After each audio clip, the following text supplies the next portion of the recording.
Se você tem diabetes ou descobriu que sua glicemia está alterada, provavelmente você já ouviu alguém dizer que agora vai precisar cortar o arroz com feijão. E aí dá aquele desânimo, né? Porque arroz com feijão não é apenas uma refeição, é a base da alimentação de muita gente. Faz parte do almoço em família e tem aquele gostinho de comida caseira. Mas quem te falou isso estava enganado. Arroz com feijão, quando consumido da forma certa, pode fazer parte do controle da glicemia. O problema nunca foi o arroz com feijão em si, mas a quantidade, a forma de montar o prato e os alimentos que acompanham essa refeição. E ainda tem um detalhe do arroz que ficou na geladeira de um dia para o outro que quase ninguém comenta, mas que pode fazer diferença na resposta da sua glicemia. E se você é novo por aqui, já aproveita para se inscrever no canal e quando terminar esse vídeo, já compartilha com aquela pessoa que tem diabetes e está com medo de nunca mais comer arroz com feijão. Tenho certeza que essa informação pode ajudar muita gente. Mas por que estou falando sobre glicose? Porque muita gente pensa que a glicose alta só é um problema para quem tem diabetes, mas não é bem assim. Quando a glicose fica alta com frequência, esse excesso de açúcar começa a danificar as veias, as artérias e prejudica muito a sua saúde. E esse processo é chamado de glicação. Com o passar do tempo, isso faz com que os vasos sanguíneos deixem de ser tão lisinhos e flexíveis como deveriam ser. Eles vão ficando mais rígidos e isso dificulta o bom funcionamento da circulação. Além disso, cada pico de glicose favorece a inflamação e aumenta o estresse oxidativo no organismo, principalmente quando esses picos acontecem com frequência. A parte mais interna dos vasos sanguíneos, chamada endotélio, sofre diretamente com esses picos de glicose. E não é uma única refeição que vai causar esse problema. O que faz diferença é a repetição, dia após dia, refeição pós refeição. Por isso, controlar a glicemia, principalmente depois de comer, não é importante apenas para manter um bom resultado nos exames. É uma forma de ajudar a saúde dos vasos sanguíneos e ajudar a proteger o coração, o cérebro, os olhos e os rins. É por isso que controlar a glicemia vai muito além de evitar o diabetes. A alimentação tem um papel fundamental nesse processo. E aí vem a grande dúvida. Afinal, arroz com feijão é vilão? Esse é um dos maiores mitos quando o assunto é diabetes. É verdade que o arroz branco, quando consumido sozinho, tem um índice glicêmico mais alto e pode elevar a glicemia rapidamente. Mas me responde uma coisa. Quem come arroz puro no dia a dia? O prato tradicional brasileiro tem arroz e feijão. O feijão faz toda a diferença, porque ele é rico em fibras, fornece proteína vegetal e tem um índice glicêmico mais baixo. Essa combinação ajuda a tornar a resposta da glicose mais equilibrada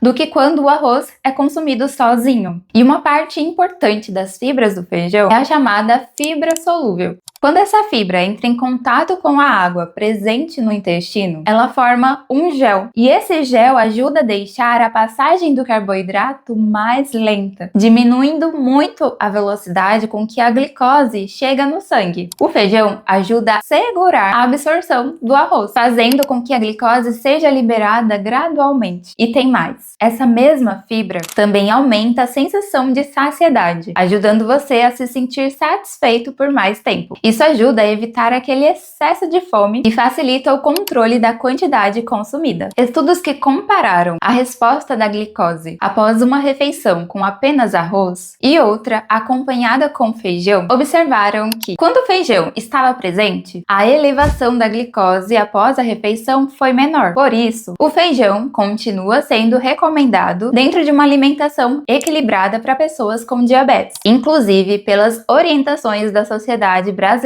de Diabetes. A Sociedade Americana de Diabetes também destaca a importância das fibras para auxiliar o controle da glicemia. Então, o problema não é o feijão, pelo contrário, ele pode ser um grande aliado que já faz parte da alimentação do brasileiro há muito tempo. Mas isso também não significa que a quantidade de arroz deixa de importar. A forma como você monta o prato e o equilíbrio entre os alimentos continuam fazendo diferença. O arroz continua sendo uma fonte fonte de carboidrato. Então, a quantidade consumida ainda faz diferença. A proporção ideal do prato eu vou mostrar mais pra frente. Mas, por enquanto, guarda essa informação. Arroz com feijão juntos costumam gerar uma resposta melhor da glicose do que consumir apenas o arroz sozinho. A ordem correta de comer. Você sabia que a mesma comida, no mesmo prato e na mesma quantidade, pode gerar uma resposta diferente da glicose dependendo da ordem que você come? E o melhor, essa é uma estratégia simples, que não exige cortar alimentos e nem mudar tudo o que já está no seu prato. Um estudo realizado por pesquisadores da Universidade Cornell, nos Estados Unidos, avaliou pessoas com diabetes tipo 2 que receberam a mesma refeição em dias diferentes. Em um dos dias, eles comeram primeiro o carboidrato. No outro, começaram pela salada e pela proteína e deixaram o carboidrato por último. Quando o carboidrato foi consumido por último, a glicose após a refeição ficou cerca de 30% menor nos primeiros 30 minutos. E a resposta da insulina também foi reduzida. E como uma mudança tão simples consegue fazer diferença? Por dois motivos. O primeiro é físico. Quando a salada e a proteína entram primeiro na refeição, elas chegam antes ao estômago e ajudam a deixar a digestão mais lenta. Quando o arroz chega depois, ele não é absorvido tão rapidamente. O estômago demora mais tempo para liberar os alimentos e o carboidrato vai chegando ao intestino aos poucos, em vez de liberar uma grande quantidade de glicose de uma vez. O segundo motivo é hormonal. Quando você começa a refeição com proteína e outros nutrientes, o intestino libera hormônios chamados incretinas. Eles ajudam a controlar a velocidade da digestão e contribuem para que o pâncreas responda melhor à presença da glicose. É como se seu corpo tivesse mais tempo para se preparar antes da chegada do carboidrato. Na prática, é bem simples. Comece a refeição pela salada, pelas folhas, pelos legumes e pelos vegetais. Depois vai para a proteína e só depois parta para o arroz e feijão. Mas o que muita gente faz? Senta na mesa com fome e acaba começando justamente pelo arroz no automático. A primeira garfada muitas vezes acaba sendo o arroz sozinho, com o estômago ainda vazio. E esse é justamente o cenário em que a glicose tende a subir rapidamente. Quando o carboidrato chega primeiro, sem a presença das fibras e proteína da refeição, a absorção pode acontecer de forma mais acelerada. Então guarda essa regra simples. Comece a refeição pela salada. Esse pequeno hábito, quando repetido todos os dias, pode contribuir para uma resposta glicêmica mais equilibrada ao longo do tempo. E agora eu quero te contar um detalhe sobre o arroz de ontem. Quando você come o arroz de ontem, aquele arroz feito na hora, bem quentinho, possui uma quantidade maior de amido que é digerido mais rapidamente pelo organismo. Mas quando você cozinha o arroz, deixa ele na geladeira por algumas horas ou de um dia para o outro e depois aquece novamente, parte desse amido passa por uma transformação. Ele se torna o chamado amido resistente. Ele recebe esse nome porque o nosso corpo tem mais dificuldade para digeri-lo. Com isso, uma parte dele não é quebrada rapidamente em glicose e chega ao intestino para ser utilizado de outra forma. Alguns estudos observaram que o arroz cozido, resfriado por cerca de 24 horas e depois aquecido novamente, pode apresentar uma maior quantidade de amido resistente em comparação ao arroz preparado e consumido na hora. Mas o que isso significa na prática?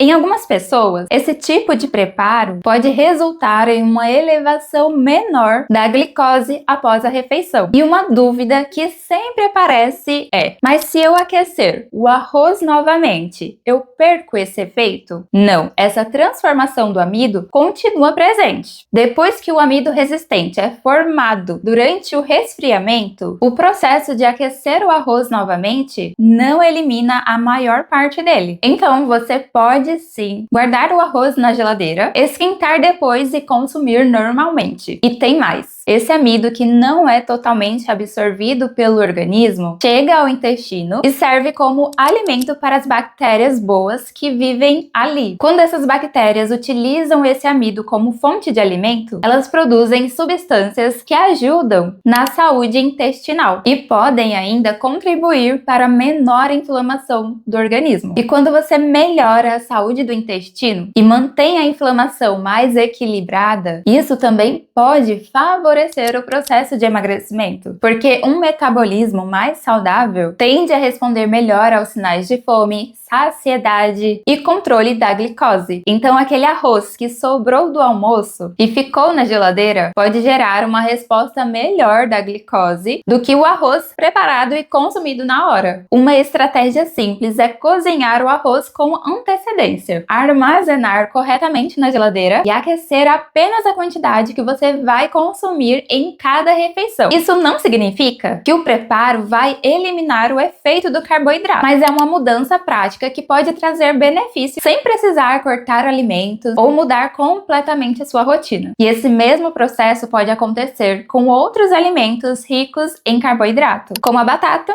e o macarrão. A batata cozida e depois resfriada, como em uma salada de batata, pode apresentar uma maior quantidade de amido resistente quando comparado à batata consumida logo após o preparo. Com o macarrão também pode acontecer algo parecido, mas é importante lembrar de um ponto. Isso não significa que a quantidade deixa de importar. O preparo pode ajudar, mas o equilíbrio da refeição continua sendo fundamental. O arroz cozido precisa ser armazenado corretamente. Depois de preparado, o ideal é colocar em um pote, de preferência de vidro fechado, e guardar na geladeira para consumir em poucos dias. Deixar o arroz por muitas horas em temperatura ambiente aumenta os riscos de contaminação e pode causar desconfortos intestinais. Então, guarda essa regra simples. Preparou, esfriou um pouco, guarda na geladeira. Agora que a gente já falou sobre o arroz, o feijão e o famoso arroz de ontem, vem a próxima pergunta. O que colocar no prato para deixar essa refeição ainda mais equilibrada? Agora, quais são os alimentos que podem ajudar a deixar essa resposta da glicose ainda mais equilibrada? O primeiro é a gordura boa. Um fio de azeite de oliva na salada ou até mesmo na refeição pode ajudar, porque a presença de gordura tende a deixar o esvaziamento do estômago mais lento, fazendo com que o carboidrato seja absorvido de forma mais lenta. O segundo é o ácido. Um pouco de limão na salada ou o uso de vinagre nas preparações também pode contribuir para a menor elevação da glicose após a refeição. Isso acontece porque os ácidos podem influenciar a velocidade do amido e o tempo que o alimento leva para sair do estômago. O terceiro aliado é aumentar a quantidade de fibras. O feijão já contribui com as fibras, mas você também pode complementar o prato com alimentos como alface, couve refogada, cenoura, espinafre ou brócolis. Quanto mais fibra a refeição tiver, mais lenta tende a ser a absorção do carboidrato e mais equilibrada pode ser a resposta da glicose. O quarto ponto é a proteína. Evite fazer uma refeição composta por apenas carboidrato. Sempre que possível, combine com uma fonte de proteína, como ovos, frango, peixes e carnes magras. A proteína participa da liberação de hormônios intestinais que ajudam a controlar a digestão e a resposta do organismo à glicose. E lembra, prato colorido é sempre um bom sinal. Salada, fibras, uma fonte de gorduras boas e o tradicional arroz com feijão. Comida de verdade, quando bem combinada, pode ser uma grande aliada sem precisar depender de dietas restritivas ou complicadas. Só um detalhe importante: um fio de azeite já é o suficiente. Não precisa exagerar. Apesar de ser uma gordura saudável, o azeite também é muito calórico e a quantidade faz diferença. E tem um outro hábito que pode atrapalhar a refeição sem que muita gente perceba. De que adianta montar um prato equilibrado e acompanhar tudo com um copo de refrigerante ou suco? Mesmo o suco natural pode elevar a glicose mais rapidamente do que uma fruta inteira, porque durante o preparo do suco, uma boa parte das fibras é perdida. Por isso, durante as refeições, prefira água ou chá sem açúcar. E se você conseguir, ainda melhor para sua digestão é evitar o consumo de líquidos junto da refeição. E sempre que possível, prefira a fruta inteira em vez do suco. Outro detalhe é a forma de preparar o feijão. Quando ele é batido e fica bem cremoso, a digestão tende a acontecer mais rapidamente do que quando está o grão ali inteiro. Então, se puder, prefira consumir o feijão com os grãos inteiros. Eu sei que o caldo de feijão é uma delícia, mas os grãos fazem diferença. É justamente ali na casquinha do feijão que está boa parte das fibras, que ajudam a tornar a absorção do carboidrato mais lenta. Agora vamos falar de outro ponto importante: a quantidade. Porque mesmo com todos esses esses cuidados, o arroz continua sendo uma fonte de carboidrato. A proporção ideal do prato. Além da qualidade dos alimentos, a quantidade também faz toda a diferença. E existe uma forma bem simples de montar o prato, sem precisar pesar a comida ou usar um aplicativo. Olhe para o prato e divida mentalmente. Metade do prato deve ser ocupada por saladas e legumes. 25% fica para as proteínas, como frango, peixes ou ovos. E os outros 25% é reservada para os carboidratos. Mas o que acontece na prática é que muita gente faz justamente o contrário. Enche o prato de arroz, coloca um pouco de feijão e acaba colocando quase nada de salada. Me conta aqui nos comentários, você monta o prato assim? Se a resposta for sim, experimente inverter essa lógica. Deixe as saladas, os legumes ocuparem a maior parte do prato. Mantenha uma boa fonte de proteína e complete o restante com arroz e feijão. E se você gostar, vale a pena optar pelo arroz integral. Ele tem mais fibras do que o arroz branco e por isso costuma gerar uma resposta glicêmica mais gradual. Mas isso não significa que o arroz branco seja proibido. O mais importante continua sendo a quantidade e o equilíbrio da refeição. O que fazer depois do almoço? Para finalizar, eu quero te dar uma dica simples que pode fazer uma diferença no controle da glicose. Depois de almoçar, movimente o seu corpo. Uma caminhada leve de 10 minutos já pode ajudar. Quando os músculos entram em atividade, eles utilizam parte da glicose circulante no sangue como energia. Com isso, a glicemia tende a subir menos depois da refeição. É um hábito simples, gratuito e que, quando feito com frequência, pode trazer benefícios para o controle da glicose e para a saúde em geral. Para quem tem diabetes ou está com a glicose alterada, esse hábito pode ser um grande aliado. E após a refeição, não precisa nem ir para a academia, não precisa colocar a roupa de treino e nem precisa fazer o exercício intenso. Em vez de se deitar, faça uma caminhada leve, de 10 minutos. Esse costuma ser um bom momento para se movimentar, porque é justamente quando a glicose começa a subir, assim você pode ajudar a reduzir esse pico de forma natural. E para você lembrar de tudo que nós conversamos, vamos fazer um resumo. Consuma o arroz junto com o feijão, porque essa resposta favorece uma resposta glicêmica mais equilibrada. Comece a refeição pela salada e pela proteína, e deixe o arroz e o feijão para depois. Sempre que possível, experimente consumir o arroz preparado com antecedência, resfriado e depois aquecido novamente, aproveitando a formação do amido resistente. Complete a refeição com alimentos que ajudam a resposta da glicose, como azeite de oliva, limão, verduras, legumes, uma boa fonte de proteína e prefira água como bebida. Monte o prato de forma equilibrada. Metade com saladas e legumes, um quarto com proteína e outro quarto com arroz e feijão. Depois de comer, faça uma caminhada leve de cerca de 10 minutos. Perceba que no final das contas, você não precisou cortar o arroz com feijão ou recorrer a alimentos milagrosos. Você só aprendeu a montar um prato de um jeito mais inteligente. A mesma comida que faz parte da mesa de várias famílias brasileiras pode continuar no seu dia a dia, ajudando no controle da glicose, na saúde e até no processo de emagrecimento. Se esse vídeo te ajudou, deixa o like e se inscreve no canal para não perder os próximos conteúdos. E compartilhe esse vídeo com aquela pessoa que ainda acredita que quem tem diabetes ou está no processo de emagrecimento nunca mais pode comer arroz com feijão. Lembre-se, o mais importante não é cortar alimentos, e sim aprender a fazer escolhas mais inteligentes. Fica com Deus e até o próximo vídeo. Tchau!